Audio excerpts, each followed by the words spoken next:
live, everybody. Welcome to the 3+1 live cast with the one and the only Tracey Bonner. Tracey, how are you, my love? I am fantastic. How are you doing? You know, I am well. I was a little upset earlier today based on our conversation, and we'll talk about, because, you were upset, so it got me upset, but I feel a lot better now with the information I have found. Sure. And we are joined tonight by a very special guest, the one and the only Lamar Lewis of the Lamar Lewis Collection. Welcome. Hey, what's going on? Thank y'all for having me. I appreciate it. So, Lamar, we are really happy to have you here tonight. And, tell us a little bit about the Lamar Lewis Collection and what exactly this entails.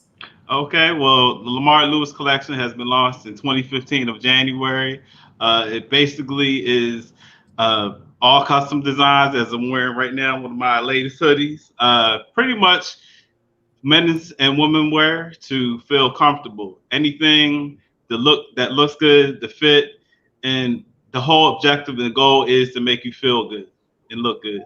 So anywhere, I don't discriminate, any size from 0 to 16. So I don't discriminate, design for all, and definitely design is my passion. So do you do onesies? Yes, I do all, you name it. Hey, now the only thing I don't do, and I'm clear about this, as far as wedding dresses, that's not my specialty. So I'm clear on that, because people think design, they think you can design everything. So I'm very clear on that. So yeah. Lamar, this is so have people actually asked you to design a wedding gown for them? Have you had that request? Yes, and I would tell them straight up, that's not my specialty. I refer them to somebody who does, because it's a lot more detailed work, and that's not my specialty. So I would refer them to somebody who I may know or a company. So that's admirable, because a lot of designers won't admit that, and they will go out and make them a Gordon Gartrell. Okay? Right, and it's about quality, as we know. So that is important. So definitely finding those resources and giving that information to people is needed. Lamar, tell me this: what inspired you to pursue a career in fashion design? Like, how did this passion start for you, and where did it start? Well, I actually started when I was 16 years old. I'm from Pennsylvania originally, and I was at home one day, and before I actually started sewing, I was taking. Wait, you from Philly? You from Philly? You from Pittsburgh? You from Scranton? Well, an hour outside Philly, pretty much Philly area. So basically, I started out with basic T-shirts, and I would add artwork onto them, like do different designs. And this was way before I started sewing. So I had the design concept in my mind and just went with it. And one day my mom was, I was doing the design on the shirt, and my mom came into the room and was like, "You're doing that in your head?" I said, "Yeah." And at that moment, that's when I knew this was the gift. This is the calling. So from there, as years progressed, before I graduated college, I had premonitions that I would move to another big city. And at the time, I didn't know which one. And it ended up being Atlanta. So I came down, graduated 2006, came down here with one suitcase. Keep this in mind, y'all. Stayed in a hotel, then saved money, got my apartment, slept on the floor. Then I got my TV, where I added the TV sitting on the box, and it was just me and the four walls and the Lord. And then after that, then I got my bed, and then I got my car, and so forth and so forth. So when I say I started from the bottom, now I'm here, I started literally at the bottom, now I'm here. So, but to go back to where we're at now, when I got here, I started doing countless of fashion shows and meeting people and networking. And here we are. I've done numerous of fashion shows here, done some things for celebrity clients, and just keep it going. So I just want to encourage people, if you got a gift for the goal, reach for it, go after it, and you can make it. You hit on something that is so key, and that is, it's a process. Yeah. You started in '06, you started on the floor and you gradually worked your way up. You know, I have to deal with a lot of young artists, young actors who are like, how I get an agent? And I'm like, it doesn't work like that. Like there's a process. So what would you tell, and everybody's process is not the same length of time, but what would you tell an up and coming fashion designer in terms of being patient? Like what would you tell them? Well, first and foremost, definitely you want to be humble. I would say that first. Second thing, study the craft, study the field, know what your style is.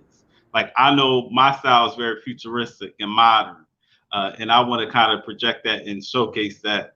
And sometimes I could go back to some old styles and maybe tweak it to current and kind of mix it, which will be very unique. That's what fashion is about. So it's all about going outside the box, thinking outside the box, but still being trendy at the same time. And I always constantly, as an artist and designer, push the envelope. Like I know it sounds crazy. I don't even like read magazines, or I just kind of sit in my room and create and not watch and just kind of create my own, so that it's unique and different. Now, at the same time, I do go to the mall sometimes, and I kind of do people watch sometimes in the ways. But for the most part, a lot of my concepts, like I have concepts that are in my head from years ago that I didn't even release yet. So that just shows you how my mind works. It's like I could look at your earrings you got on and take something from that and get some kind of inspiration. I could look at art. I could look at a billboard. I could look at, you know, even what I'm wearing now, the design on my shirt. So it's a constant, I'm constantly working when I'm not working, basically. So it's fun, you know, it's passion. So. And you said something key. I'm sorry, Zach. I'm jumping in. No. Something key that I think everybody needs to hear, that you study your craft. Study. Yeah. I think we forget that we are always students, no matter how expert we think we may be. You know, even Beyonce studies her craft. She'll go to the top whomever in whatever country they're in or whatever and study and learn from them. So I think that is so key. So thank you for saying that and reiterating that. I mean, I agree with you 100%. And I think so. Rodney wants to know, number one, Tracey, what are you eating? And so, yeah, it's popcorn. And Tracey, you know, she's real classy because she prepares the popcorn at home the old-fashioned way and then puts it in her official popcorn tin. So, you know, she does this every week with her beverage of choice. Tracey has been drinking a mixed drink like a Moscow Mule that was peach flavored of sorts. But tonight it looks like that's a glass of wine, Tracey, correct? It was some champagne, but I don't see the bubbles, but it's got some pop to it. It's got a little pop. So Lamar, and I think that again, I want to reiterate that because it really is. And you know, you have to study. Like you can't just go into this and say, okay, I've learned what I'm doing and not growing. Like Tracey is an actress. And I know though, even though that she is, because she's established, she has a phenomenal, what is it, IMD? Is that what we call it, IMD? The credit, okay. IMDb. Right, whatever it's called, Tracey's very well established, right? Like she's really done well. But I know that she still looks at the art of other performers and she studies them and she watches what they do and she helps constantly hone her craft. I have a EDD. I have a doctoral degree in education. But despite that, I'm still constantly studying and staying abreast of trends, staying abreast of research, staying abreast of writers. I'm constantly learning. And so I really appreciate you for saying that. Lamar, who are those influences that have really had an impact on your craft? So as you've studied, who are those influences that you want to share with our audience? Well, definitely the late Michael Knight. He was a well-known fashion designer here, African-American male designer, Rico Chappelle. Shout out to Rico. You know, a lot of them. And I think for me at this point in my life and career, I want to be able to pass that torch on to the younger people. Like I have two shouts to my interns, Amani and Lay. They're 21-year-olds, young adults trying to get into the fashion field. And I'm just taking them underneath my wing and really showing them the ropes of what I didn't have at that age. You know, I came in this kind of, you know, solo. So I want to kind of pass that knowledge and support them in their future as far as the fashion. So, but like I said, back to answer your question, like I said, designers like Michael Knight, who are African American, and to see somebody that looks like me and do the same thing, that's awesome. So, and Rico Chappelle went to the Tennessee State University. Yes, you learned from the best. Okay. Yeah. I'm sorry, guys. Was Rico there when you were there, Tracy? Excuse me. Was Rico there when you were there? He was Mr. TSU. Yeah, and a cheerleader. Wow. Yeah, So shout out to Rico and the work that he's done and the amazing impact that he's made in the Atlanta fashion scene. The same thing goes to, like you said, the late Michael Knight. Michael Knight was a phenomenal designer. He was up and coming. He appeared on Bravo's Project Runway. He was one of my favorite designers. He had some very innovative designs. So, you know, I really, really did. I appreciate him. Oh, and I'm sorry. Also add Anthony. Shout out to Anthony. He was on Project Runway as well. He was. You know, I want to, you know, I prepared for this, people. I prepared for this. And correct me if I'm wrong, but I know that New York Fashion Week it's coming up, right? Yes. I want to say, I know it's every September. It's right. New York Fashion Week is right around the corner. And so to get ready for that, I actually made some TikToks that I'm going to share next week. They're on my TikTok now. So if you follow my TikTok, you can see them now. And I'm going to post them on Instagram and Facebook this weekend to add a little bit of lightheartedness to the weekend and prepare people for Fashion Week. But I did my own research on my favorite Black designers. So you know what I did, Lamar? I looked at all the Black designers I could find that were not as known or well established. And I found some people I like. Number one, people, if you don't know, I want you to know and Google Camille Perry. Camille Perry used to design for Topshop. And now she works with a young white woman named Holly Wright, and they own a fashion brand known as Toes. Their designs are clean. So one thing you'll notice about me is that my aesthetic in all of these selections is clean and sleek and very, very just clean aesthetic. I love a clean aesthetic. So I firmly recommend Camille Perry. Camille, Tracy. I found it. Very affordable. Now, if you want something a little bit more outrageous, because, you know, everybody doesn't like clean and elegant. People like, you know, bold fashion. Christopher John Rogers. Okay. That's the one I recommend, Christopher John Rogers. In addition to Christopher John Rogers, another very clean, beautiful Black woman who is very, very clean in her design is a lady named F.E. Noel. Fee Noel. Okay. She specializes in robes and swimwear and ready-to-wear fashion. All of her and everything that I'm naming. Well, Christopher John Rogers is expensive, but both Camille Perry and Fee Noel have things that I think anybody could afford. Okay. Now, sometimes fashion prices you out. Also, I'm very, very impressed with Anifa Vuemba. Anifa Vuemba. It's not spelled that way, but it's pronounced that way. She's Congolese, beautiful design, and my favorite of all. This is my number one. Here's my number one find. Her name is Aurora James, and every single person in America needs to know who she is. And let me tell you why. Aurora James focuses on sustainable, eco-friendly products from Africa. She makes mainly handbags, robes, shoes, but they're handmade. So many times people go to Taiwan, China, other places to outsource. She outsources to Africa. So she has all of her things made in Africa so she can give to the African economy. But when everything started happening with Black Lives Matter, Aurora James created what's known as the 15% pledge.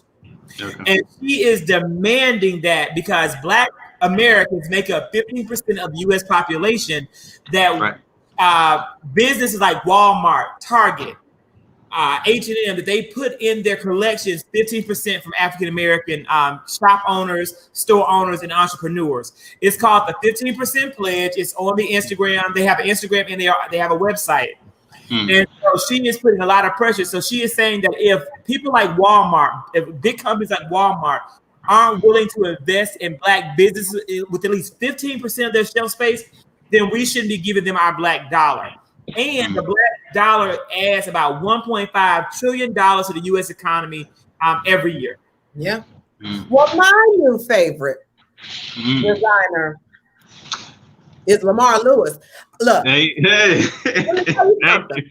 I am not, and I applaud all those Black designers. I think it's important that we do support them because we're supporting Gucci, we're supporting Chanel, Prada, all those other things. I've never been a name brand or high-end designer type of gal. I'm just really a comfort girl. I got on a tank top today. You'll catch me in some. So I really do appreciate that your line focuses on comfort wear, you know, because a lot of times we just throw on some raggedy sweatpants and keep it moving. Nobody really thinks about comfort and being fashionable. So I really appreciate that, and I will be purchasing something. Trust me. Okay. And you know what? I will. Tracy will. We had on the show last week two amazing influencers, Issa Rahman and Lizzie Mathis. And Lizzie's my favorite lifestyle brander, and she recommended a brand of paint. Now, Tracy, what was that paint again? Claire, and that was going to be my Black business of the week. We're going to come back to it because you went out and bought that paint. I'm like, dang, she bought that paint quick. I did. I even had time to get my computer warm. And next thing I know, she texted me the picture. Here's my paint. And it was a good price, but it was worth it. So I'm getting my hoodie and my onesie. And so tell us, Lamar, where can we purchase items from the Lamar Lewis collection? So, you know, for our viewers, because the Instagram is here, so that tell us where we can find you and where can they purchase items from the collection? Well, you can go to my official website, which is www.lamarlewiscollection.com to see all the merchandise and see and keep up to date of what I'm working on next. And what are you working on next? Go ahead and give us a sneak peek. What's coming? There's a lot of things I'm working on. You know, I can't say. Well, I will say. Okay, I will say it's an exclusive. This is a 3+1 media exclusive. Okay, so I will say I'm working on a couple of photo shoots. So that's in the works of right now. So that's the next thing I'm kind of for fall wear. So that's next on my list. And then there's something else which I don't want to say yet, and it's something big. So, but stay tuned to Instagram or Facebook near you. That's why I'll say that. Yeah, Tracy is looking right now to find what it is that she's going to purchase. and while Tracy is looking for what she's going to purchase, I'm going to tell you what I'm never going to purchase, and that is any more music by the one and the only Ice Cube. Oh, absolutely. I gotta focus. I will never again support the one and the only Ice Cube. So this is a major issue that is emerging and growing. And so, Tracy, I'm going to let you cue it up. Give us a little background if you can. Okay, so Ice Cube. Hold on. Let me rewind. A lot of these Black male celebrity rappers have taken to politics. I don't know, here recently in the last 4 years or so, we've seen an increase of them speaking out about not voting, or if you don't vote for this person, don't vote, and preaching that voting, a lot of people from our ancestors and our grandparents and who died and fought, they're saying that they didn't. People did not die for this right to vote. And it's like an absolute absurd lie. But Ice Cube more recently has been talking about, you know, don't vote unless one of the candidates has a Black agenda. And for me, I do think we do need to work with our politicians locally and nationally on having politics for the Black community, because let's keep it real funky, we are the only group that has yet to receive our reparations. So I do agree with that part. What I'm not agreeing with is that he believes that no matter which candidate it is, as long as you got the Black agenda, I'm voting for you. And so for me, that is dangerous, because we do have a president in office who, while he is wealthy, while he is actively in the pursuit of more wealth, he is immoral in a lot of ways. He's a gaslighter. He is a manipulator. He is, if you speak out against him, he turns away from you. He'll isolate you. And someone he used to praise, if they don't agree with him, he no longer, oh, I never thought that they were smart. I never thought that they were an expert. I never, and you have to watch people who are double-minded. A double-minded man is unstable in all their ways. And for me, that is who our president is. So I don't care. We have to be careful about what kind of, what we are willing to do for money. And, money is the root of all evil. I'm not accepting money from some blood money or someone who doesn't really have my best interest at heart.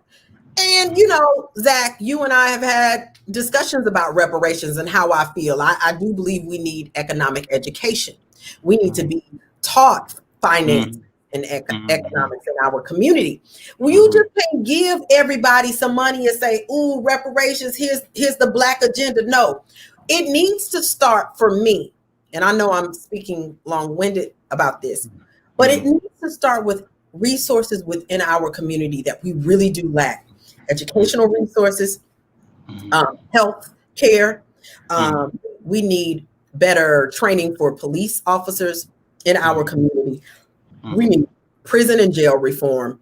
And so those are the economic plans. I believe if you put those in place, the money and the structures that we need in our communities, they will be built. They will, it will only make us a better community. But another thing, Nipsey Hussle didn't need no politicians to start his own Black agenda. Those folks out in Tulsa, Oklahoma, who built the Black Wall Street didn't need white people or a politician or a group of politicians to make their own Black agenda. They made their own. I like for us to create and for us to strategize and get some tangible plans in place so that once we build it, people will be undeniable.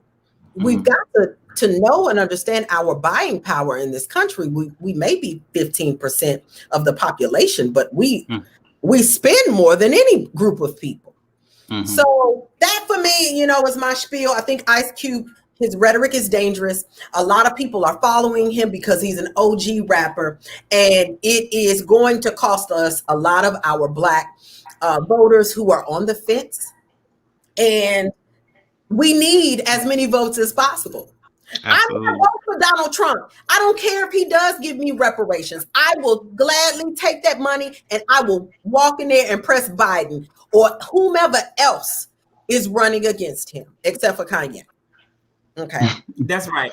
You know what, Tracey? I think that you said you made some phenomenal points. And I want to say that, there's a lot behind this. So I started researching this vigorously, and I'm going to write a Facebook post about it. I'm going to make a little video about it tomorrow. But what I want to say is that, number one, everything that Ice Cube wants in the Black agenda was laid out before he released the Black agenda in Joe Biden's plan. It has a name, and I forget the name of it. Lift Every Voice and Sing. The Lift Every Voice plan. It already exists. What Ice Cube is talking about is already there. And Tracey, when you talked about reparations, but going beyond just a check, that's also in Joe Biden's plan for Black America.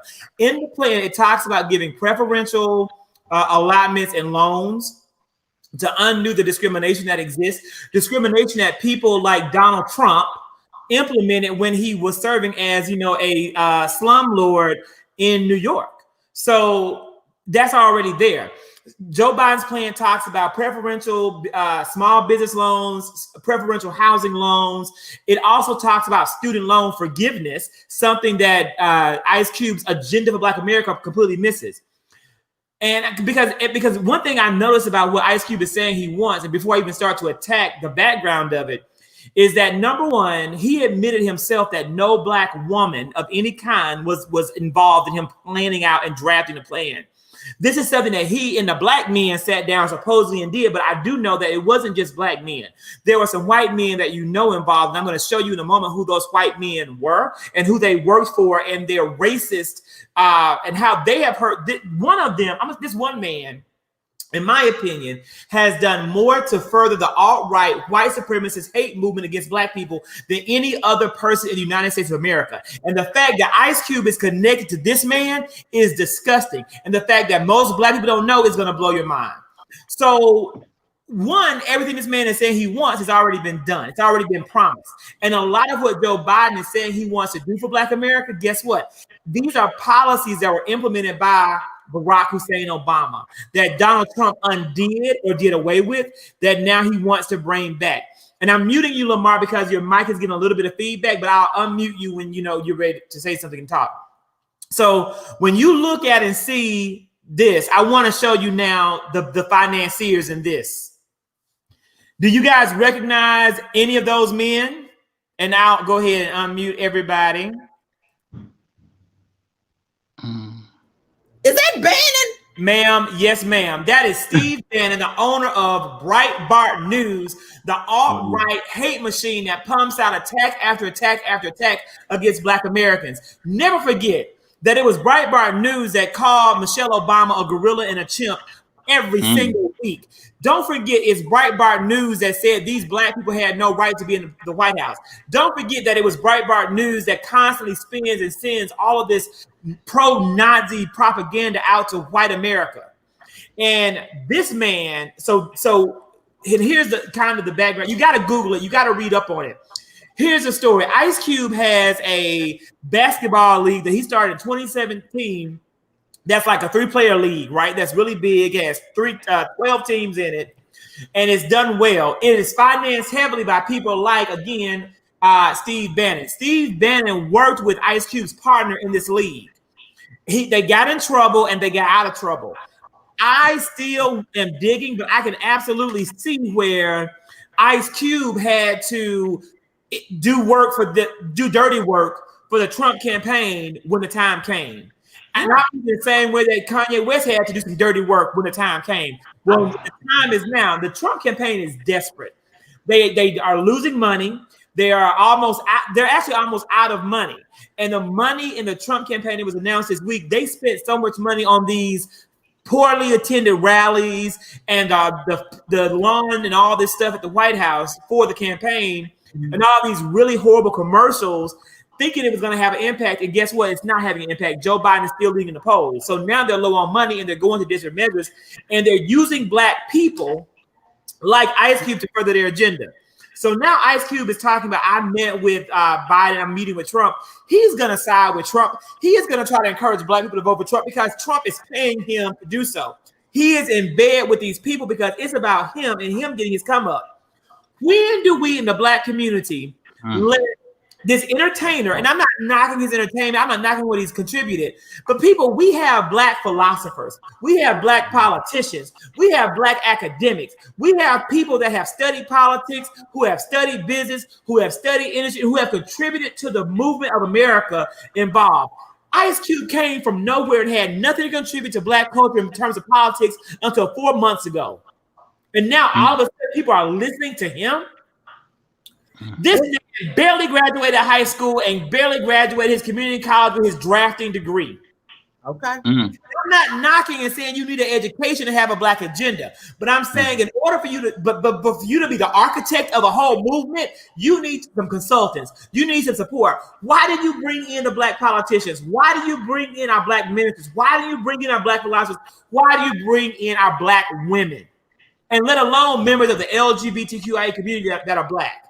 Because once again, to you, Ice Cube, and to the men like you, Black Lives Matter only mean Black men who are straight matter. That's why. So, I'm in agreement. And you know what, Tracey? And when you talk about people are going to follow Ice Cube, I don't think they are. Let me give you some evidence. I went on Twitter to do my because Twitter tells you a bigger picture. You have people who are repost real quick, but Twitter lays down the law. This is what Sister Scholar said. This Negro is a sellout. Point blank, period. Ice Cube has not been engaged in any presidential campaign until he connected with the business partner of Steve Bannon to save his whack-ass basketball league. Freddie P said, why he keep dropping these vids trying to look grimy like he's still in the hood? N-word worth $160 million on him capping like he MFing Ezell.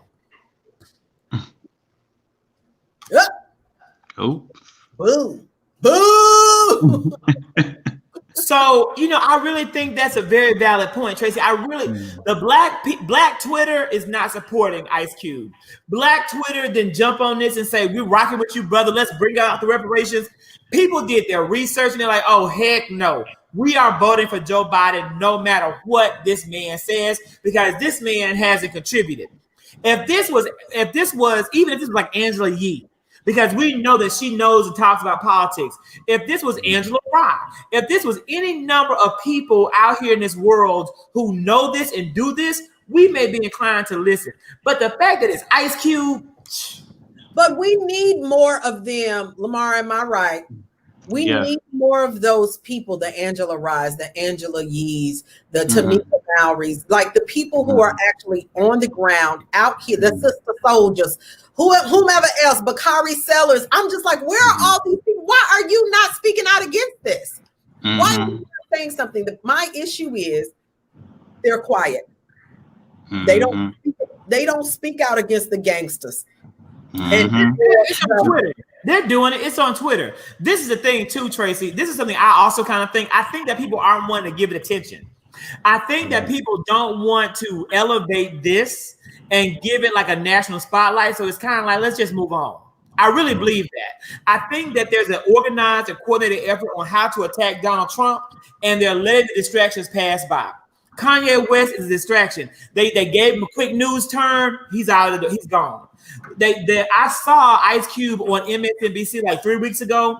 They gave him a quick news turn, and now he's out the door. I don't believe that most reputable people who are in the fight doing the right work are going to give him attention. Lamar, what do you think? Yeah. And as I was listening, I'm a person of integrity, and I feel like that is lost right now across, the board. A lot of them is pretty much chasing that bag, as you were mentioning. So I think if we go back to the integrity, which is key, I feel that is important in this whole process. Money is the root of all evil, as we know. So there has to be a line of sense of respect here. And going back to that, I feel like we're missing that too. Respect across the board.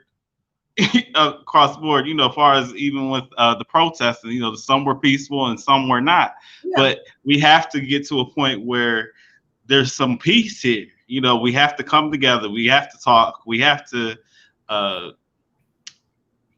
have a sense of unity within our communities. And to piggyback on what Tracey was saying about the communities, I feel far as a lot of these behaviors pretty much are based on behavior, as far as when we're dealing with cops and in the public. All this is dealing with behavior. So when I'm saying that, meaning as far as get more mental health advisors involved with more of these police departments across the nations, and have more funding to back up to these police departments across the nations. And I think that will help in that aspect as well, because if you have for example, somebody makes a 911 call to somebody that is in distress, and that 911 operator should give concrete detail from that person, like does this person seem in distress, or do you feel, so that officer that is arriving is full aware of what's going on. But with the mental health aspect, as I was saying, of the advisors, they're there on location as the acting police officers, because they know of what's going on if you're dealing with somebody that is in distress or has a disability. Because again, we're dealing with various of behaviors here, and I think that will help de-escalate a lot of these issues that were going on in our community. Yeah, we need more proper training, period. And so the funding just needs to be allocated in the right places. Hence, I mean, I think that's a part of my other issue is that Ice Cube, your Black agenda is so shallow. It's weak. It's weak. It doesn't elaborate on the things that our communities really, really are starving for.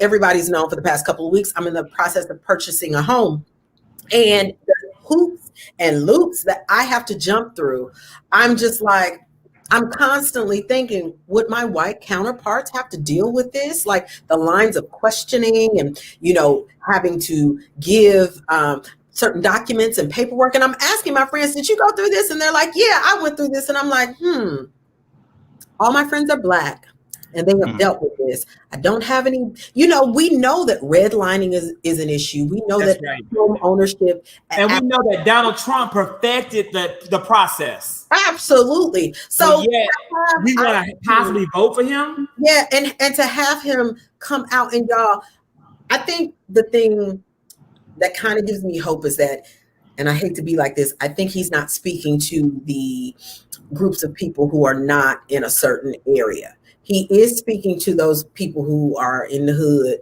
you know what I'm saying?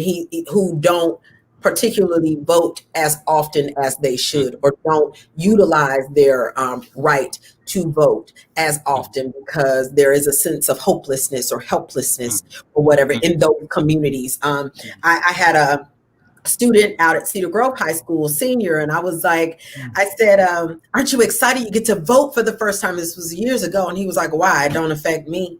That mentality, in those communities that feel like politicians have forgotten them, the government has forgotten them. So I think he was speaking more to that population. I wish we could do more to educate that population on the power of their vote, on the power of them being engaged in their community and engaged in their politics. I really do. So, and I feel, just to add on to that, Tracey, it starts right here with us having these conversations and getting more involved in your communities, like far as myself with design and showing that little boy or girl, hey, this is how you stitch something, or this is how you cut your fabric. It starts with us as leaders in the community, and educating them on various things, as I was mentioning, but also with politics, and understanding that your voice matters, and that you are somebody, and that you are possible to do whatever you want to do. So one thing that, Tracey said that was really good is that, Tracey, you point out the fact that there's so many things his agenda missed out on. This is the bottom line. Those things don't impact him. He doesn't care about those things. He's not concerned with buying a home. He owns many. He's not concerned about student loan forgiveness because he didn't go to college and ain't got no loans. So, these aren't things that matter to him and his friends who made this contract, because it's all fake.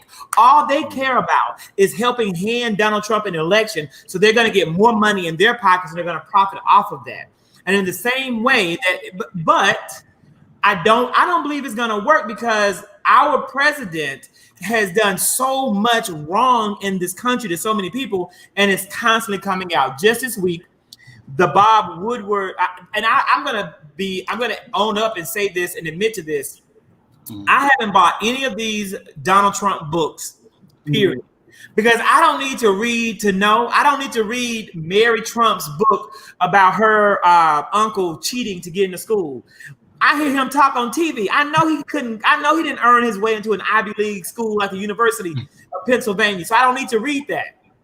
I don't need to read, the people that were once a part of his cabinet to hear about what he says and what he believes.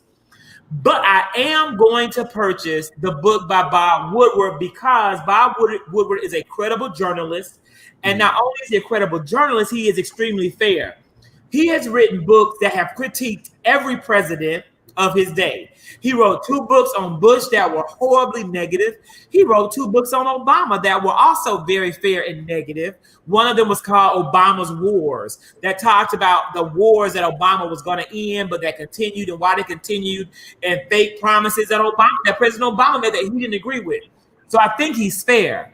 But no book has been that I think of is going to be like what he's releasing from Trump, because Trump literally sat down with this man because he was familiar with him attacking Obama, and he did interviews with Bob Woodward, and he literally everything that the quotes that we are getting now are things that this man said out of his mouth.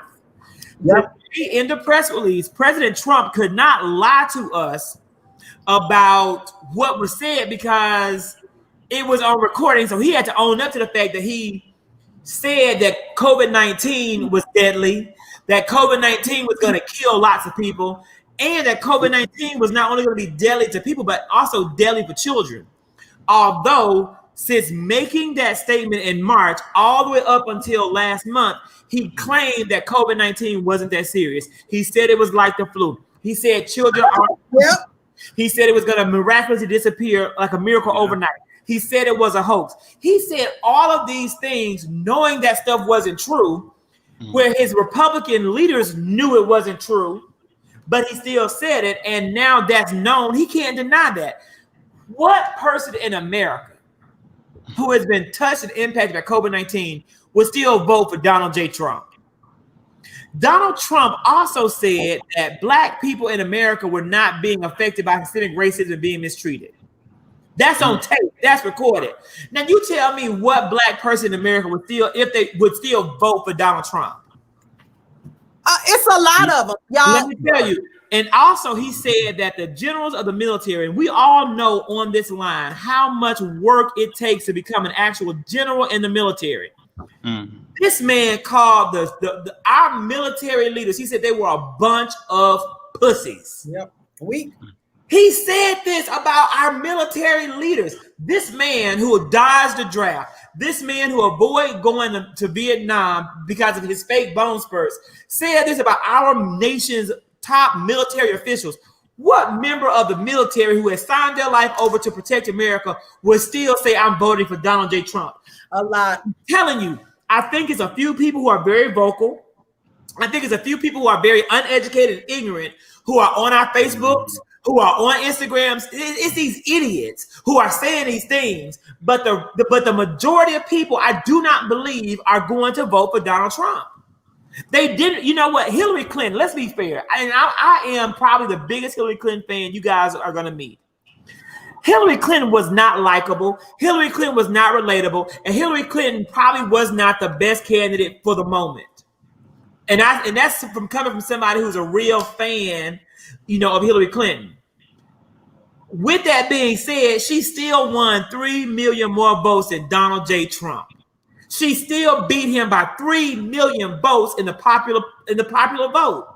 If Hillary Clinton can beat Donald Trump by 3 million votes in the popular vote and lose by 3 states and lose under 10,000 votes in Michigan, Wisconsin, and Pennsylvania, there is no doubt in my mind that Joseph R. Biden is going to flip those 3 states. And he only needs to flip 3 of 8 battleground states. And as of today, he is leading in Pennsylvania, in Wisconsin.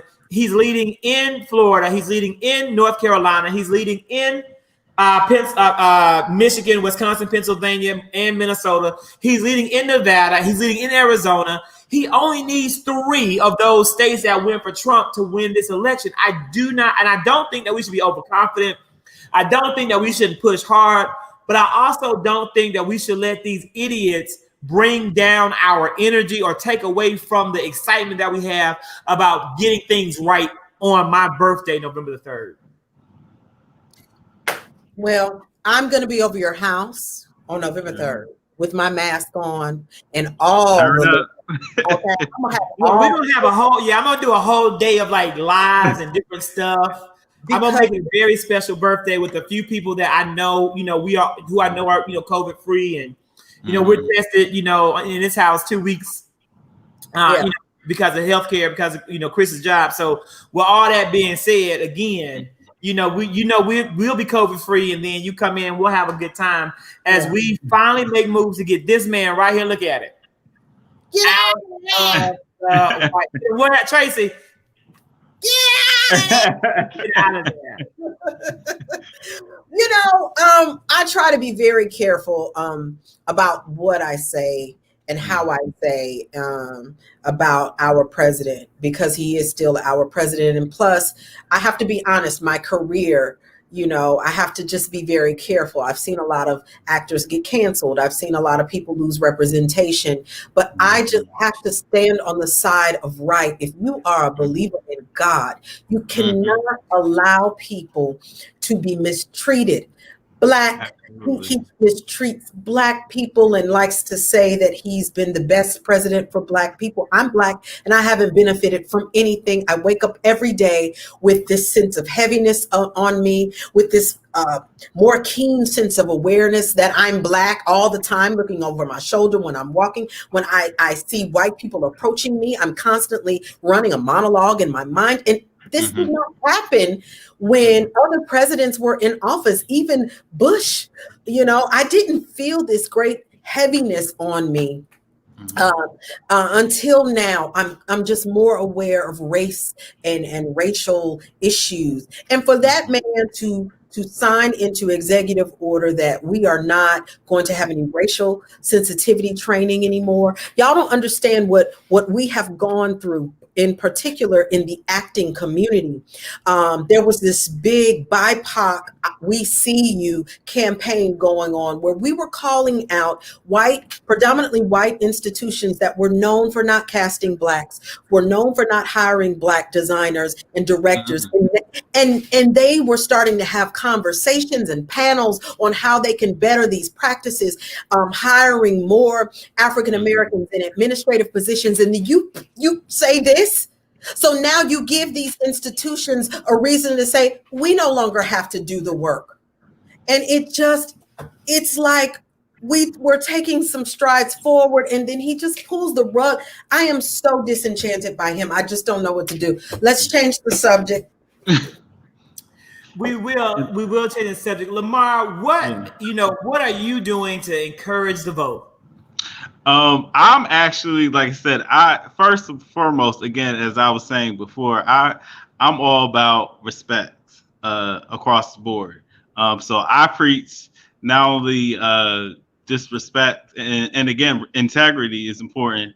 So I'm just basically the sum all pretty much of what you're saying is going out, whoever you're voting for, if that's in your heart to vote for either or person, then do what you need to do, but be the best person you can be in serving your community and be a better person and be an advocate for your own community. So I was to say that in general, as far as whoever you vote for, but most importantly, you as a person represent yourself to the best in your abilities, what you do.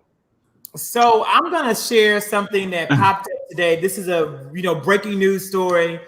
We all are familiar with Killer Mike and what Killer Mike did in the city of Atlanta when there was the rioting and looting, and he stood with Keisha Lance Bottoms and he stood with T.I. And he's a figure, he also was someone who came out with Bernie Sanders back in the 2016 election. He's involved in politics and he's engaged. Well, today, Killer Mike had a meeting with the governor of Georgia, Brian Kemp. And it became a trending topic in the meeting. According to Governor Kemp, Killer Mike met with him to talk about how the music and the entertainment industry was weathering the COVID-19 crisis, and also talking about the value of our trade workers as well as the fight to end human trafficking in Georgia. And I'm going to now show you the picture, but also what one of the Twitter people said about Killer Mike.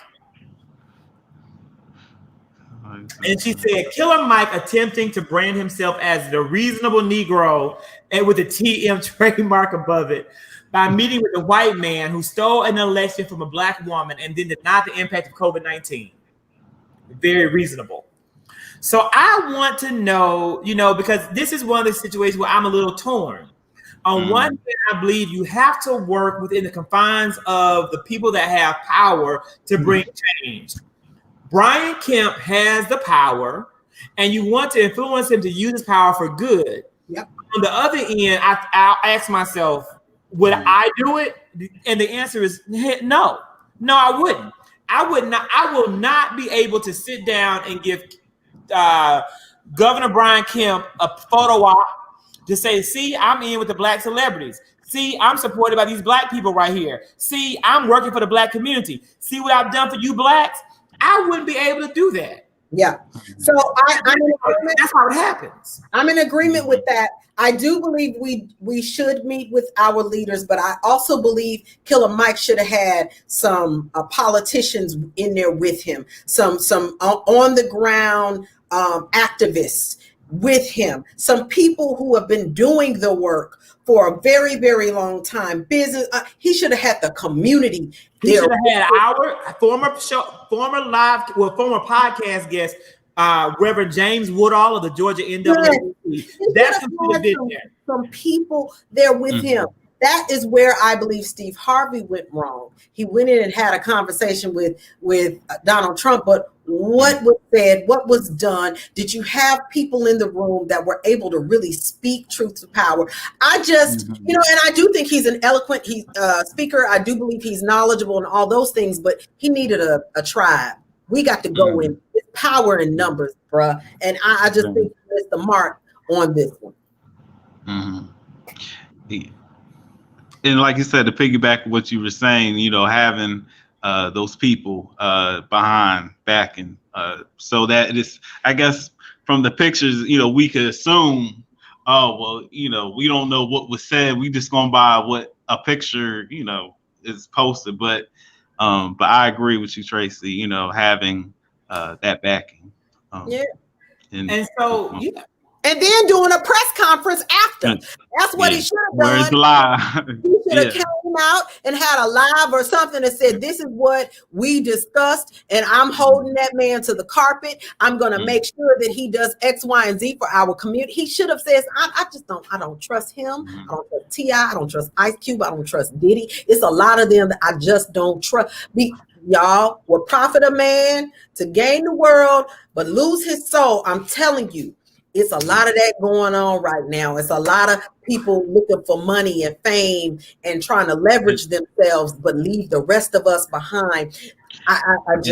And that's why I was mentioning about, the integrity part. We're losing that. I feel clearly that aspect of it, and we need to get back to that. Absolutely. Yeah.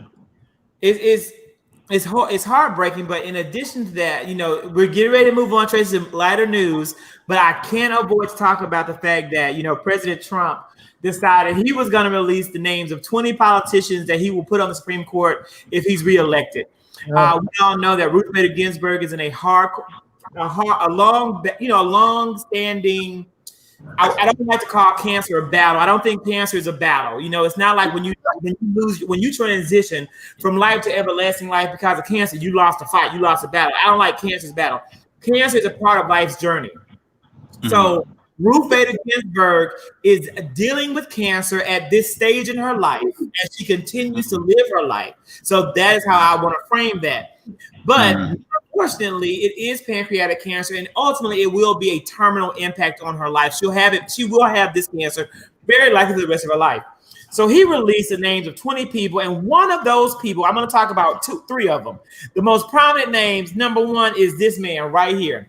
This is the Attorney General of the community, Daniel Cameron, who spoke at the Republican National Convention, who is responsible for the killers of Breonna Taylor not being arrested. And this man is on the list to be a Supreme Court Justice of the United States. Tracy?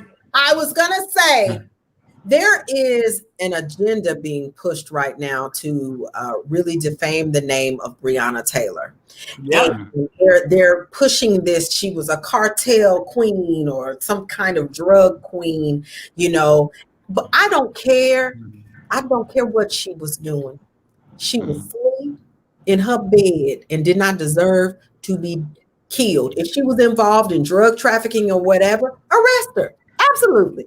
But killing her and then you don't demand the arrest. So he's a no for me. No. And that's why I'm praying. But the fact that Donald Trump would even put his name on the list for public consumption is a dog whistle to those racist white supremacists that says we are going to promote black people to keep the black people in their black place. It is systemically organized to oppress us. Just even sharing this man out is a sign of oppression. This man is the protege of Senate Majority Leader Mitch McConnell.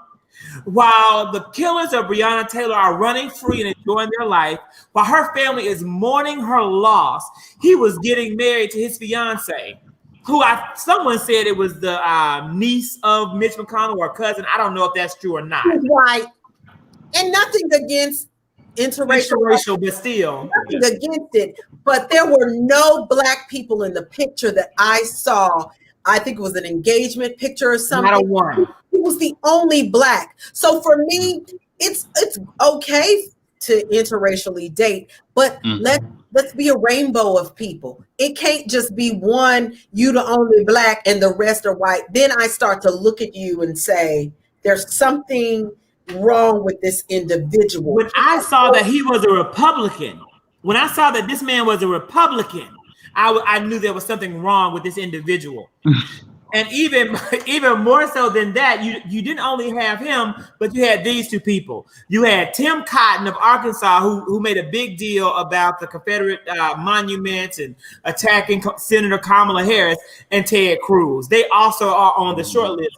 And this tweet came out shortly after, where he said that he was going to end abortion immediately.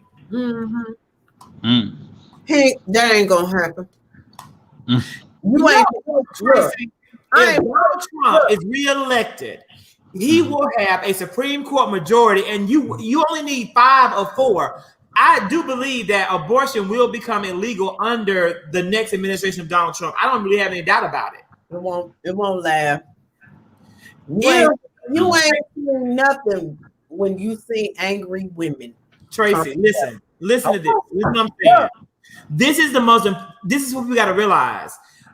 You have when Donald Trump, if he gets reelected, he's only going to serve 4 more years, but his Supreme Court will last for 20 years. And so they will be able to set in stone court precedent that can't be overturned. That is the big fear. And again, we can't afford to have these things happen. I'm going to tell you this. In 2020, there was a play called Liz Estrada. Okay? Yeah. There's a play called Liz Estrada where the women withheld sex because the men went off to war and they withheld sex and those men came back home. So I'm going to tell you something. That play was written many, many hundreds of years ago. It was written in ancient Greece, Tracy. It was written way back. Liz Estrada, I read that myself. It's going to come to fruition in 2020 or 2021 if that happens. Women, let's stand together. Withhold the pussy. Tracy, what happens. And so while you want to say for the women to stand together and to withhold the sex from the men, do you think these 2 women have been withholding sex from men? Oh.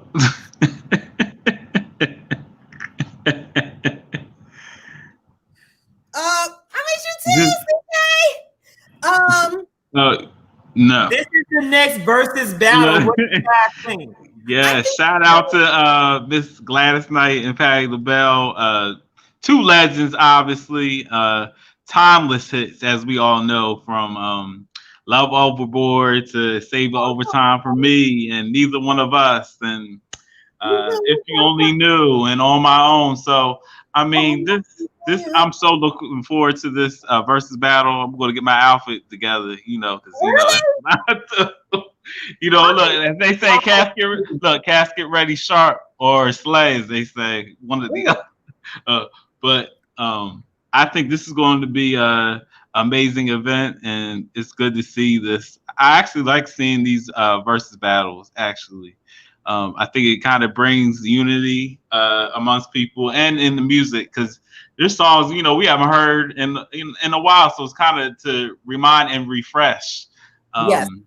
Well, I think for me, versus, I have not really been tuning in. I'm going to be honest, because I listen to that music all the time. But what I will say is that I appreciate the younger generation being introduced to a lot of those artists that we loved back in the day. So it's a great way to pay homage to, two beautiful queens who have paved the way for the Beyoncés and the Mariahs and the Toni Braxtons, the Whitneys of the world, Brandys and Monicas. I think it's going to be nice. I won't be tuning in. I'll be looking for the clips though.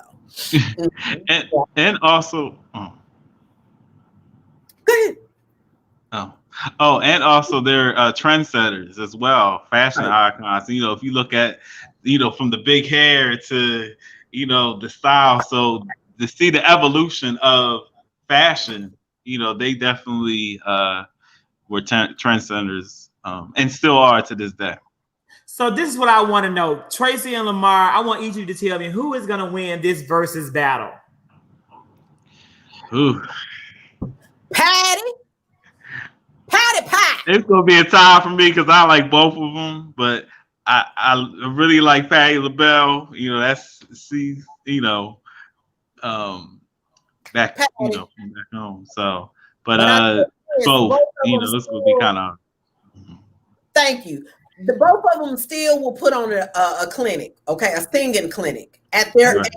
They will still put on a singing clinic, and they'll out-sing any of these Summer Walkers and Janae Aiko's and whoever else out sounding the same. Danny Lee, they all sound the same. So you know what, Tracey? Let me share what Twitter said. Y'all want to see? Let me show you what Twitter said. So we got two. Twitter number one. This is what Jessica said. Patti LaBelle about to put Gladys Knight in the spin cycle with this one. And you remember when she sang the alphabet song on Sesame Street? So, and actually, CJ agrees that it's going to go to Patti. But the Honorable Dr. Justice said Gladys is putting Patti on that midnight train to Georgia where she should have been put a long time ago. So it's going to be interesting. I have watched like segments of the versus battle. I haven't watched any of them through because they get a little boring. And so, I may watch a piece of it, then I probably won't stay long because sometimes you have to spice it up. And not only do you have to spice up your versus battle, you got to spice up. But some people say you got to spice up your sex life, Tracey and Lamar. And so when you're spicing up your sex life, are you doing this? Are you doing what Odell Beckham Jr. doing? Not at all. I really want to see that clip. Absolutely. What did he do? Oh, Tracey. Oh, Tracey. Absolutely not. Lamar, would you like to take that or shall I? Okay. So apparently, Odell Beckham loves to get shitted on as a fetish. I'm assuming, yes.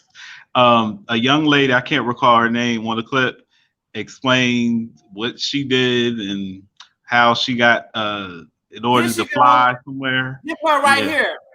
Yeah, and she was explaining on the live, and I was just like, is this a publicity stunt? Or I'm just thinking to myself, who would have the audacity to get on, basically to show the world, explain the world that you did all that? That's just come on back. You're gonna log off to laugh. I know you did. You had to log off to laugh.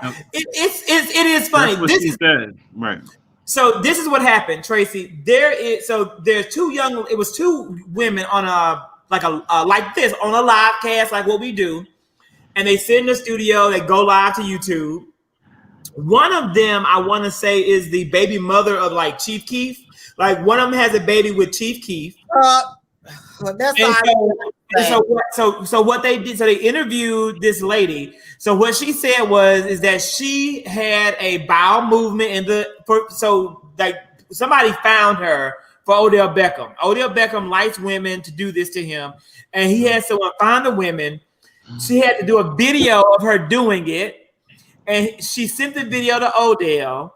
Then Odell flew her out to him to then do this to him in person while they engaged in intimate relationship.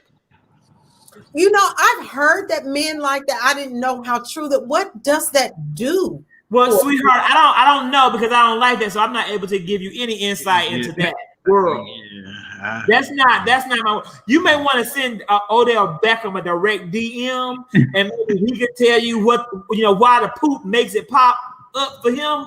But I can't give you any insight on that. That is disgusting. Oh,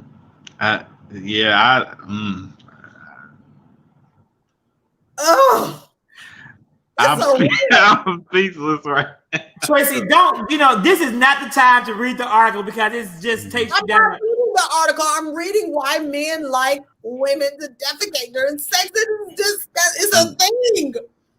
Yeah, it's a whole thing. And here's Odell Beckham's girlfriend. And she says it doesn't bother her. These allegations and claims are not bothering her. And I'm sure that the bag. Well, he got money. That's why it don't bother her. She can take all that poop and put it in her bag, and she'll still be happy. And it's the same how as you were mentioned before, Tracey and Zack, about money. Everything people will do for money, and it's sad. I'm done. I mean, next subject. Tracy, that really does conclude the news segment portion of tonight's 3+1 live cast. So now it's definitely time for the up, the down, and the clown of the week. So Lamar, every week we talk about things that are positive, things that have happened in our week, or things that we've seen in the world. So Tracy and Lamar, do you guys have any this week's up? Well, for me, up would be I've been working out pretty much all this week, so I've been kind of on my workout as far as cardio, doing some weights. I have a lot more energy now than ever. Feel like I'm back in my 20s again. I'm about 29, 30. But 20-ish, yeah, late 20s. But that's pretty much. And sewing, because I sew literally every day. If I'm not doing something, I have to sew like every day, something. So that's dope. That kind of keeps me the creative juices flowing. So that you have to always be honing that craft. Yeah. And I envy you. I was gonna say my up is that I had my first audition in. I've only maybe done 3 episodic auditions the entire pandemic from March until now. And this one was 11 pages. So that lets me know. Yeah. It lets me know that, the industry is revving back up and people are producing and in the writer's room and really wanting to get back to work. So that's my up. That is a big up. That's a great up. So, I definitely have. I'm trying to think of there's so many great things happening at work. I, achieved my work quotas. I'm in sales right now, educational sales, and I hit my quota. That's a huge up, big deal for me. This is my first full year on the job, first time, so I'm thankful that in my first year in a new position, new industry, that I was able to achieve the set metric of success. Also up, my mother had a COVID scare. She works in a factory. I love the factory that she works in. I've been a fan of it. It supported me throughout my life. And so I'm thankful for my mom. And she works in a glove factory, but they had a COVID outbreak in the glove factory. My mom is immunocompromised as she suffers and deals with Crohn's and takes medicine to suppress her natural immune system. So I was very worried that because she has come in contact with several people that did test positive. And so if she gets a positive result, I think it will be very challenging and dangerous for her because of her health. But I'm very thankful that she took her COVID-19 test and came back negative. So for me, that's certainly an up. Had my mother tested positive, I'm going to sue the holy living hell out of everybody. Absolutely. From down to that company. But thankfully, I don't have to do that. So those are my... Yay, Mama Kurt. That's right. Right. And so now, what are the downs of the week? Well, the down for me is that I have my walkthrough with my builder tomorrow, which should be an up. But I've been doing my own personal walkthroughs all this week, and it's just crappy craftsmanship. And You've seen little things that stand out to you now. Oh, no, not now. They've stood out from the beginning, and I've given them time over the process to fix them, and they have not. It's probably gotten worse. And I'm like, this is a new home. This is not, a used home. This is new. Do you not see this? And so what I'm realizing is that here in Atlanta, all of these properties are getting thrown up, so quickly, and they are forsaking good quality craftsmanship. So tomorrow's my walkthrough, and I'm letting them know there will be no closing next week if you don't get this together. Right, because you're not desperate for that space. Absolutely. To emphasize to them, I don't care about these other people's houses. You can take the time from them and fix this house right here. Yep. And I'm going to tell them tomorrow, before it starts, let me be clear. It's a lot of people's commissions at stake here. And this shoddy craftsmanship is going to keep all of y'all from getting your commissions. From getting your check. I agree with that. I like that approach. Lamar, did you have a down? Hey, you know what? This heat has been so the down was this heat has been driving me crazy. So that's my down. It needs to cool off. It is cool. I'm hot. Look, I'm ready for fall now. So this has been hot. We're slowly walking into fall. We're walking fall. Right. Let me get my movie. And so we've had a number of clowns addressed this week. Odell Beckham, if that's true, very well could be clowning. We definitely have clowning with Ice Cube and even maybe Killer Mike to a certain extent. Yeah. Do you have any other clowns, or those clowns take the cake? That's it. We don't need no more clowns. So here we go into the products that we love. Tracey, tell us this week's product that you are loving. I am loving Claire paint. Of course, you talked about it earlier. We learned about it from our guest last week, and I just really wanted to support. Nicole Gibbons is the founder and creator, African-American female from Detroit. I think it's so dope that she has designed paint, and I bought a gray. It's called Irony. So I will show you hopefully after my closing what the paint turns out to look like. And so we're going to do a whole live reveal. It'll be great to do a whole live reveal. Yeah. Lamar, what is a product that you recommend to our audience, something that you're loving and you're like, I want to recommend this? Well, recently, Saturday, I went to Lenox Mall. Shout out to Lenox Mall. And bought some new shoes from Auto. So I would highly recommend for the men, go to Auto and get these casual shoes that I got. They're really nice. They got a zipper on the side. So that's the product I would say definitely to take a look at. I have not bought any clothes or shoes during COVID. None. Everything has been home related or home decor or fixed home improvement. So I envy you. Yeah, I had to get right for the Verzuz. I told you, I had to get the outfit together. So from head to toe, you can't have no nice outfit and some turnover shoes now. You gotta start with it now, because how y'all women look. You look at it, look, man suit and them shoes ain't right. Y'all be like, nah. My daddy always said, look at his feet first, and then his teeth. His feet and his teeth. It is definitely time. And I actually don't have a product this week, but I hope to have one next week, because tomorrow I actually am going to get out masked up, of course, gloves on, because, this past weekend, you people, the two of you people like y'all, and your sisters and brothers showed out in Atlanta. But your cousins, I was in the house because I knew your cousins were going to be out at Compound and at the pool party and all of that. I wasn't even in the city, but I saw the video clips. I saw the fights. I saw the lines getting the clubs. I saw all the nonsense. And so I am going to be very careful around everybody because I feel like everybody now, COVID's about to explode, but it ain't going to explode on me because I'm going to take care of myself. Gloves, mask, as well. Hand sanitizer. That hand sanitizer and everything ready to go.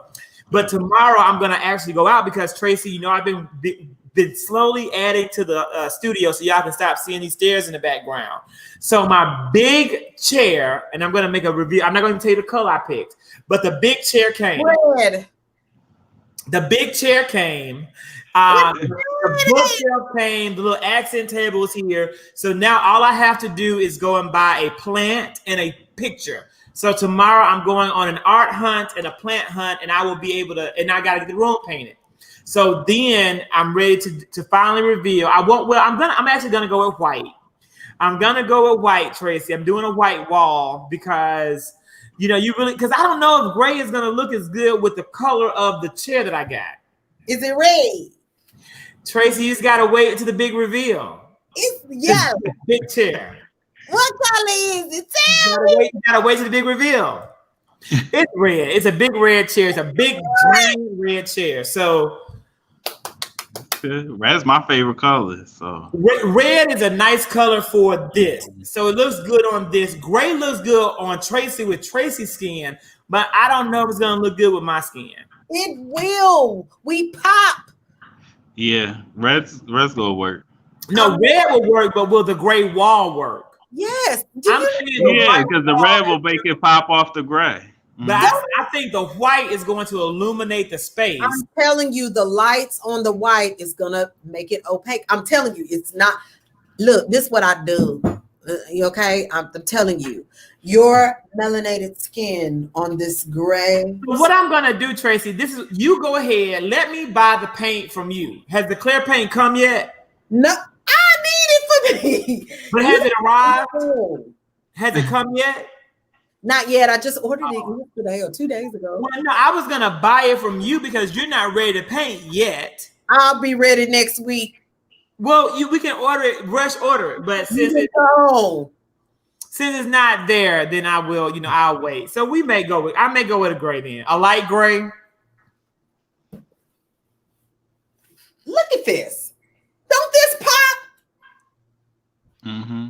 No, it pops. It pops. So yeah. I like them colors. Yeah, we shall see. So everybody, thank you so much for joining us. To all of our viewers out there, Lamar, it has been a pleasure, my friend. Thank you. To go and select my item from the Lamar Lewis collection to then post it on my Instagram and hype it up. I know Tracey will do the same. So you're doing masks, right, on your site? Yeah, I'm doing masks. I can get a hoodie or something like a onesie. Well, I'll get my onesie. We can do that too. So we'll be in contact. And okay, but I'm gonna give me a mask. Okay. I'm gonna get it tonight. We'll go with because this is a time when everybody needs a new mask. You can't have enough masks as we go into the fall. So let's go out. Let's go to the Lamar Lewis collection. Let's order our fall mask. Coordinate. That's right, and we'll have our Lamar Lewis mask fashion show, Tracey. We'll be ready for you. We'll let you know when we're doing that so you can join us. So, all right, guys. Talk to y'all soon. Thank y'all. Appreciate y'all. Thank you for the opportunity. Thank you. Thank you. Bye, guys. Bye-bye.